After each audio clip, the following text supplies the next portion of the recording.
Well-developed, rounded shoulders are one of many key features that dramatically improves and completes a powerful-looking upper body. And in order to best grow this muscle, there's no doubt that the overhead press should be a staple in your routine, as it not only enables you to effectively target the shoulders and the several other upper body muscles as shown here, but it also enables you to easily overload and lift the most weight overhead when compared to other shoulder movements. However, despite the seemingly straightforward movement pattern of the overhead press, if you want to maximize your shoulder development while reducing your risk of injury, then there's a lot more that goes into it than simply lifting a bar overhead.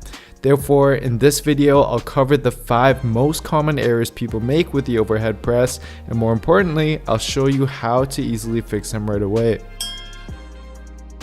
One common overhead pressing mistake is flaring the elbows out during the movement, which from the front view looks like this, where your elbows are pointed directly out to your sides throughout the press. This is often mistakenly done by gripping the bar too wide, which causes the forearms to be misaligned with your hands as shown here. What you want to do instead is grip the bar such that your thumbs are positioned just outside of your shoulders, enabling your forearms to be positioned directly under your hands like so, leading to a stronger and safer press. And in addition to this, at the bottom position, you need to be initiating the press in something called the scapular plane, such that at the bottom position your elbows are pointed slightly forward, or in other words at roughly a 30-degree angle from directly sideways. Then only as you press up should you naturally allow your elbows to turn out to the side, and then return back to the scapular plane as you descend back to the bottom position. This has been shown in multiple biomechanical analysis studies to not only be a safer and more comfortable position for the shoulder joint to be in,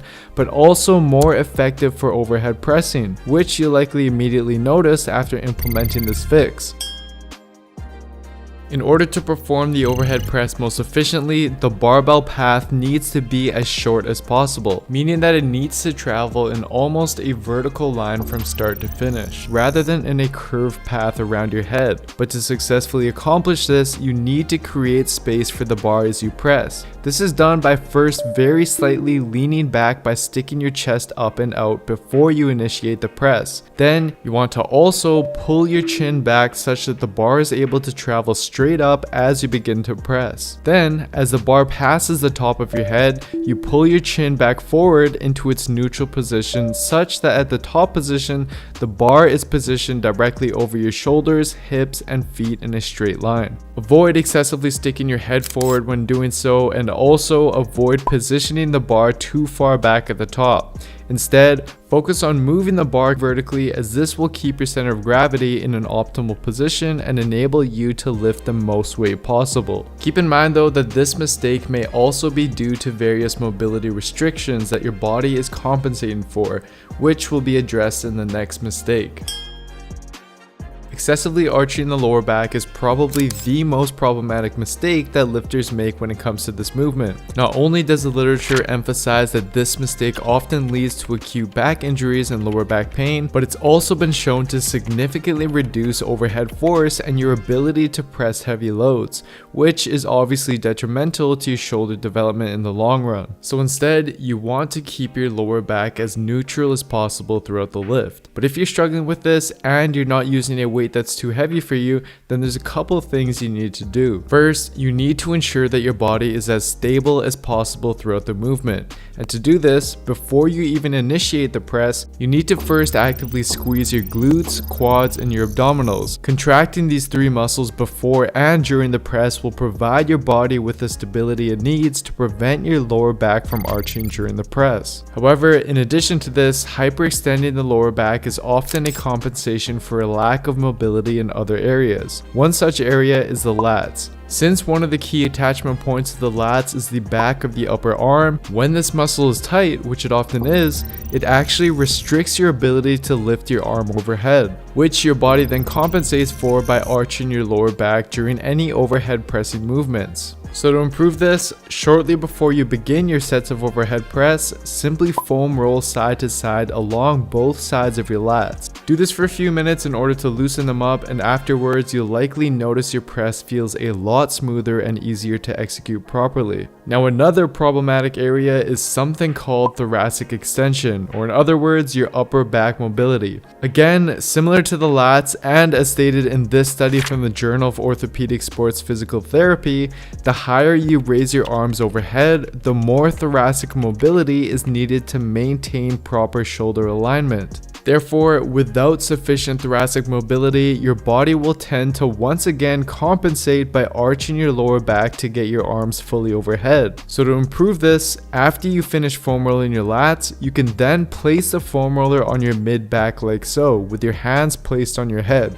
You want to simply let your upper back extend over the foam roller as you exhale while avoiding excessively arching your lower back. Hold this for 5 deep breaths and then repeat this a couple more times further down your upper back.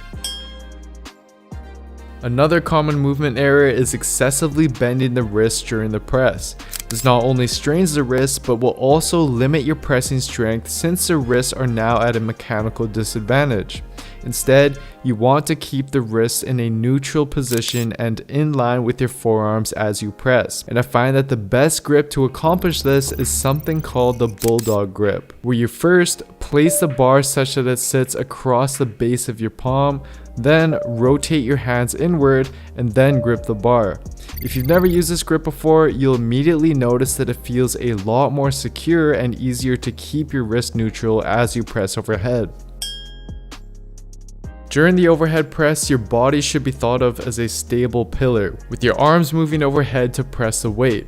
However, what a lot of people do, especially when they begin to fatigue, is start to incorporate more of their legs into the movement by bending then extending them in order to push up more weight or more reps. And although this isn't necessarily a bad thing, it is a completely different movement, and it's actually something called the push press, which shifts some of the tension away from the shoulders. So if you tend to do this, it's simply an indication that you should lighten the weight up or implement the previous fixes discussed such that you're able to perform your overhead pressing sets with no cheating whatsoever. Do keep in mind though that performing the push press separately can be an effective way to improve your strict overhead press.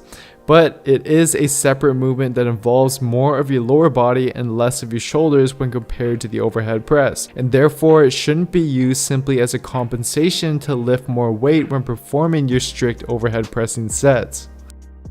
So to sum the video up, here are the main points. As I've said before, choosing the right exercises is one thing, but performing them optimally and safely is really what makes all the difference in the long run.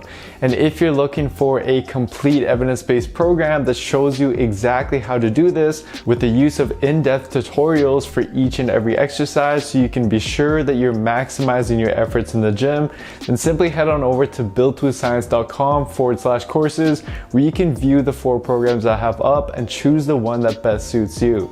I'd also really appreciate it if you gave me a follow on Instagram. I do post a lot of exercise form videos on there, which I think a lot of you will find useful. And as always, if you enjoyed this video, please don't forget to give it a like, leave a comment down below, subscribe to my channel, and turn on notifications for my channel as well, as this all really does help me out. Anyways, that's it for today. Do let me know if there's any other exercises you'd like to see me cover in future videos, and I'll do just that. And I'll see you next time.